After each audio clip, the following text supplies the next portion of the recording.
Baltimore is not New York. No iconic skyline, no global financial center, no reason for any military strategist in history to target it first, which is exactly why the Mongols would. They never attacked where you expected them. They attacked where you weren't ready. And Baltimore is not ready. 800,000 Mongol warriors just crossed the Chesapeake Bay. Not the Hudson this time. The Chesapeake, 6 miles wide, shallow enough in places for horses to wade, and lined with industrial port infrastructure that the greatest cavalry force in history is about to use as a staging ground. Baltimore has a population of 570,000 people. It has one of the highest per capita violent crime rates of any major American city. It has 2,800 police officers. And it sits 40 miles from Washington, D.C., which means every decision made in the next 24 hours happens with the capital directly in the blast radius of whatever comes next. The Mongols studied every city before attacking. When they hit New York, they had no intelligence, no maps, no understanding of the grid. Baltimore, they would understand immediately, because Baltimore makes sense to a military mind in a way Manhattan never did. It is a port city. It has a harbor. It has choke points. It has hills. It is a city built around the logic of controlling water access, and controlling water access is something the Mongol Empire learned to do from the moment they started conquering coastal civilizations. First contact happens at the Francis Scott Key Bridge reconstruction site at 6 a.m. The bridge that collapsed in 2024 is still being rebuilt. The eastern approach to Baltimore is structurally incomplete. The Mongols don't need a bridge. They cross where the water is shallow and where no defensive position exists because nobody built one there. The first BPD units on scene are 14 officers in 4 patrol cars. The ratio is not 22 to 1 this time. It is 57,000 to 1. Here is the critical difference between Baltimore and New York. Manhattan is an island. It has natural containment. Once you seal the bridges and tunnels, you have created a military perimeter using geography. Baltimore is not an island. It bleeds into Towson to the north, Catonsville to the west, Dundalk to the east. There are 47 roads leaving the city. The National Guard cannot seal 47 roads before a force moving at 35 miles per hour on horseback reaches them. Containment, the strategy that defeated the Mongols in New York on day 1, does not exist here. By 8 a.m., the Mongol vanguard has reached the inner harbor, and here they stop. Not because of resistance, because of the water. The inner harbor is a tidal basin surrounded on 3 sides by urban development. The Mongols are staring at tourist infrastructure they cannot classify. Their scouts are trying to understand what the glass pyramid building full of shocks means in terms of military value. It means nothing, but the harbor itself means everything. Whoever controls the inner harbor controls the supply line into the city from the Chesapeake. The Mongols understand this within minutes. They begin fortifying the waterfront before a single American military unit arrives. Fort Meade is 22 miles away. It is home to the NSA and a garrison of roughly 11,000 military personnel. The Pentagon is 40 miles south. Washington, D.C. is 40 miles southwest. The proximity of Baltimore to the seat of American government means this is not just a military problem. It is a constitutional crisis happening in real time. The president is being moved to an undisclosed location. Congress is in emergency session, and the Joint Chiefs are having an argument that nobody planned for. Can you use unrestricted air power 40 miles from the capital without triggering a panic that does more damage than the Mongols? The answer they land on is no. Not yet. Rules of engagement in a dense civilian urban environment this close to DC require authorization levels that take 6 hours to clear. The Mongols have been in Baltimore for 6 hours. They already control the waterfront, the two main highway interchanges, and the train yard. The train yard is significant. The Mongols don't know what trains are, but they know what a supply hub looks like. And they just sat 800,000 soldiers on top of one. By noon, something happens that didn't happen in New York. Local civilians start engaging. Not the police, not the military, civilians. Baltimore has one of the highest legal firearm ownership rates on the East Coast.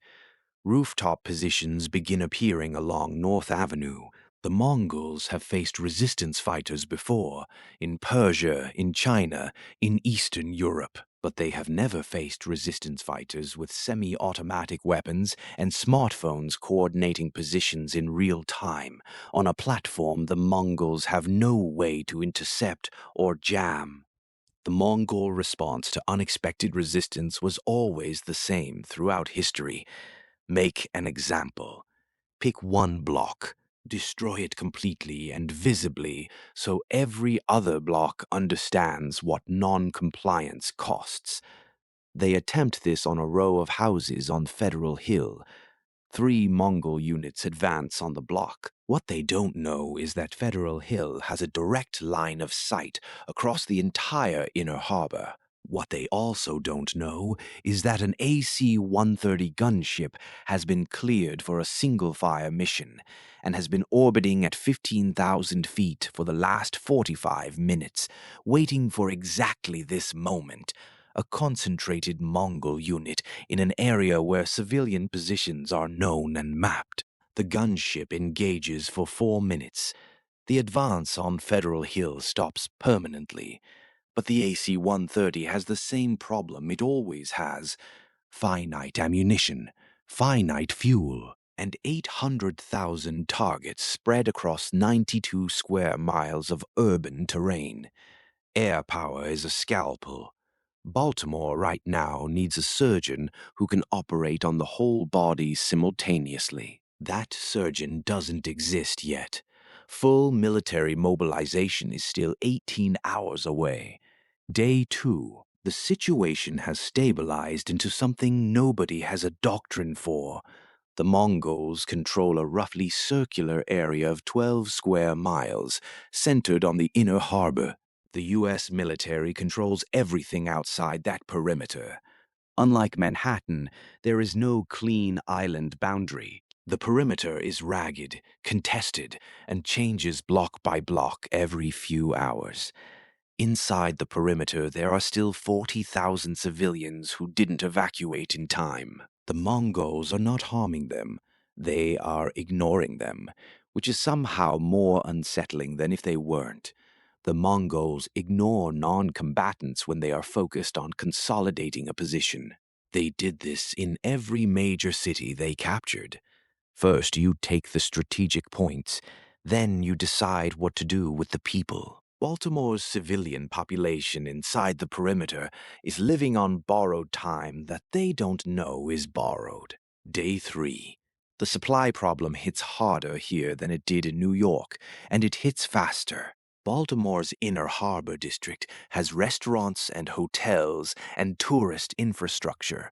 It has almost no food production. The grocery stores ran out on day 1 when civilians panic-bought everything before evacuating.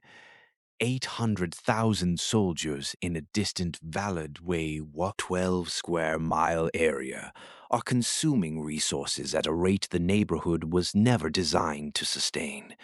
The horses are already showing signs of distress. There is no pasture within the perimeter. The Mongols begin sending foraging parties outside the control zone. This is the tactical mistake that gives the military the opening it needs. Foraging parties outside the perimeter are not 800,000 warriors. They are small groups of 20 to 50 soldiers moving through suburban streets looking for food. They are also moving through streets where the 10th Mountain Division has had 18 hours to establish positions. The foraging parties stop coming back. The Mongols notice. The foraging parties stop going out. The food stops coming in. Day 5. The Mongol commander makes the most rational decision available to him. He sends an emissary to the American perimeter with a white flag. Not surrender. A negotiation request. The Mongols negotiated constantly throughout their conquests. They preferred submission to destruction when submission was available. The American commanders are not prepared for this. Their entire operational plan assumed a fight to the finish. Nobody wrote the protocol for what you do when Genghis Khan's army asks for a meeting.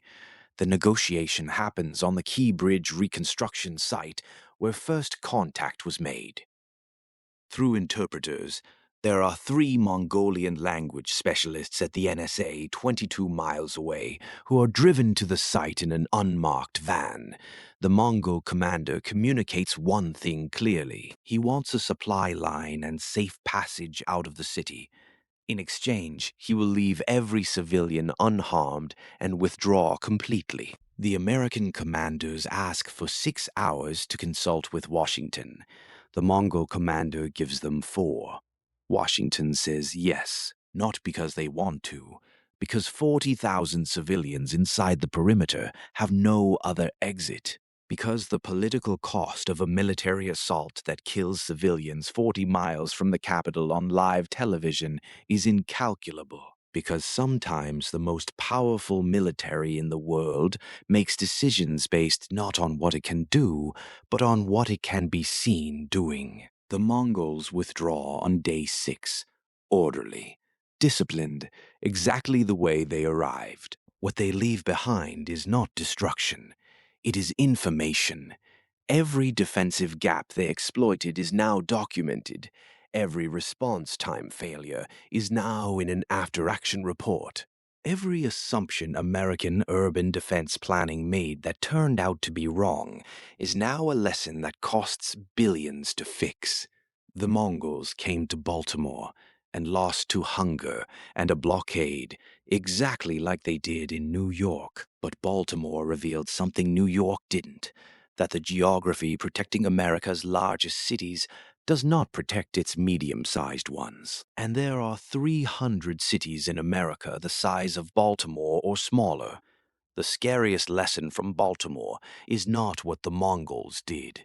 It is what they almost did on day 3, when the foraging parties went out and the food stopped coming in, and 800,000 soldiers with nothing to lose started looking at 40,000 civilians as the only resource left in the perimeter. History tells us exactly what the Mongol army did in that situation in Samarkand, in Baghdad, in Kyiv.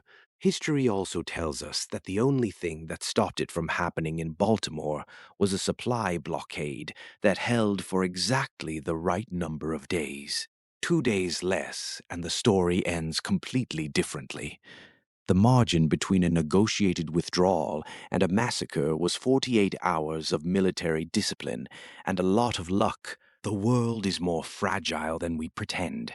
Subscribe, because the next city is already in the script.